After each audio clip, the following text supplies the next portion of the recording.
So here's what typically happens when people are negotiating. Let's say you have a guy, so let's call him John. John has a graphic designs business, okay? And he is looking to land a client.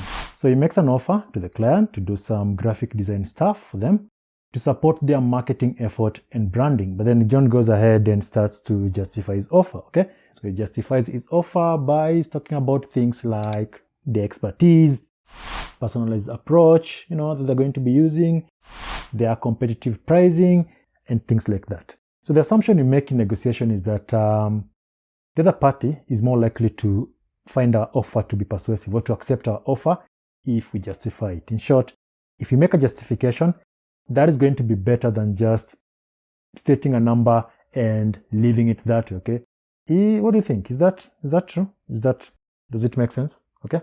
So there was this experiment in which someone would ask other people to cut a photocopier line. So the person would say something like, "Excuse me, I have 5 pages. May I use the photocopy machine because I'm in a rush?" And well, the results were amazing based on that statement. So it turns out 93% of people allowed the person to jump the line.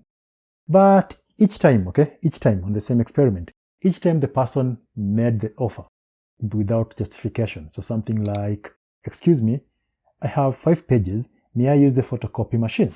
Only 60% of those asked allowed the person to cut in the line.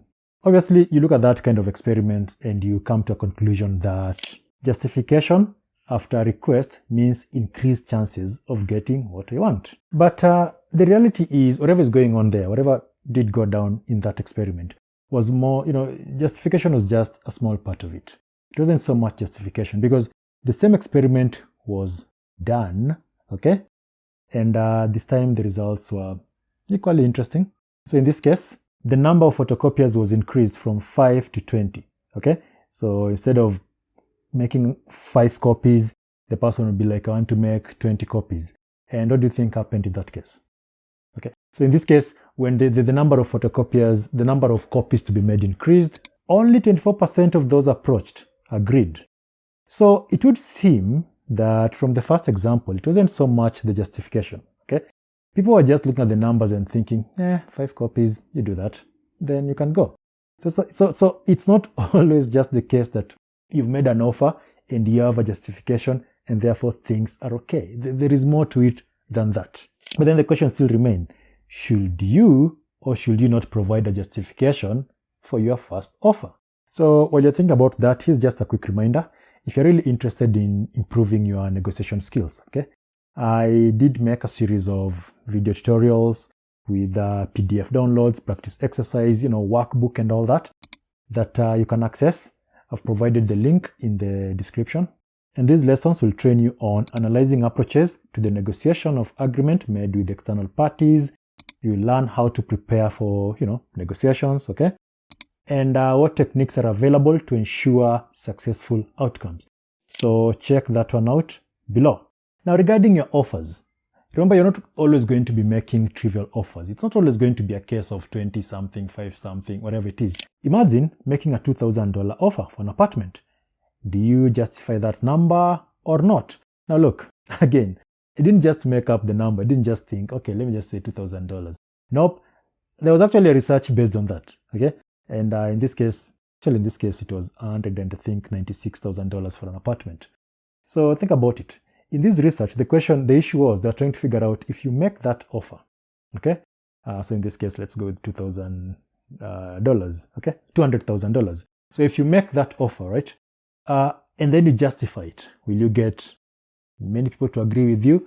Or if you don't justify it, what happens? When sellers justified their first offer, buyers with easy access to the same facts about the apartment made significantly lower or tougher counter offers than did participants who had been distracted from these facts. So your justification is going to work better, okay? Or your justification works better if the other party is too distracted to analyze every aspect of that justification. Otherwise, if you remind a prospective buyer that your apartment has an elevator and was recently renovated, she might remind herself that it lacks parking and a washing machine. The point here is that if you're going to make an offer during negotiation, which is something that you're going to be doing a lot of if you're negotiating, you just want to check on your impulse to justify your offer through persuasions and all that stuff, right? I'm not saying don't do it. I'm just saying you have to be good at it, because let's face it, the whole point of negotiation is persuasion, right? And each time we say something, we want to ensure that we've added something else that even persuades the other person more. So some of the things that you need to pay attention to when it comes to making your offers, okay, and this will depend on whether you're making the offer or when you're the other person who's trying to counter that offer.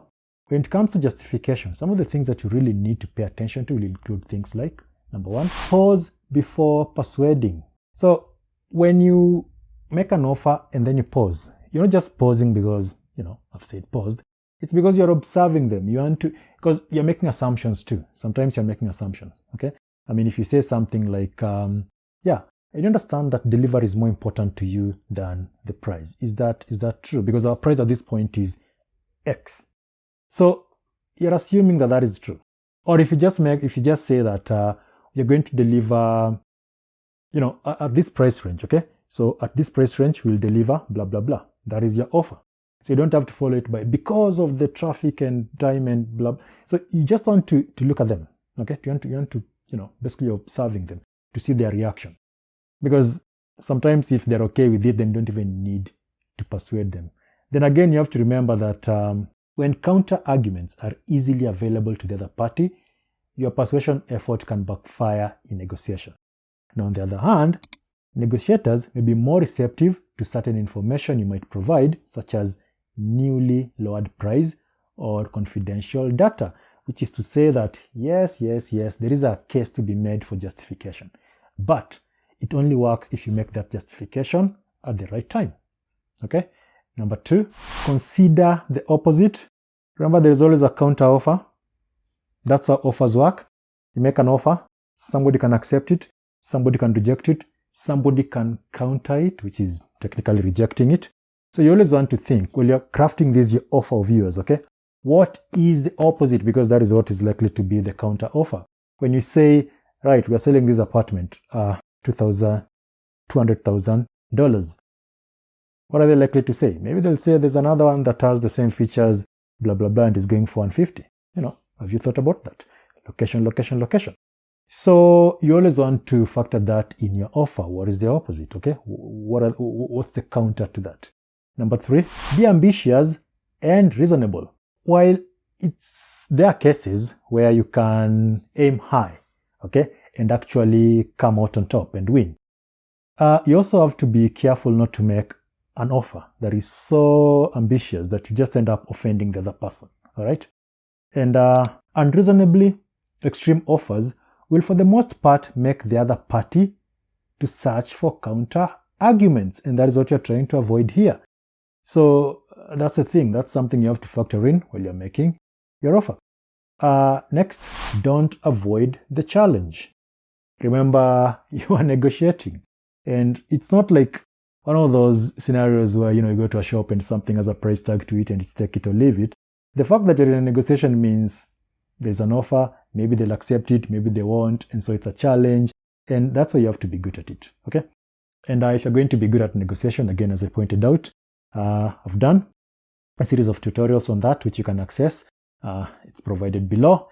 And also is another thing, if you're really interested in learning something like, in this case, how to negotiate during salary negotiation in job offers, make sure that you check this video, okay? And also if you have any question, any comment, anything that you think is interesting, leave it in the comment section, and I'll see you in the next video.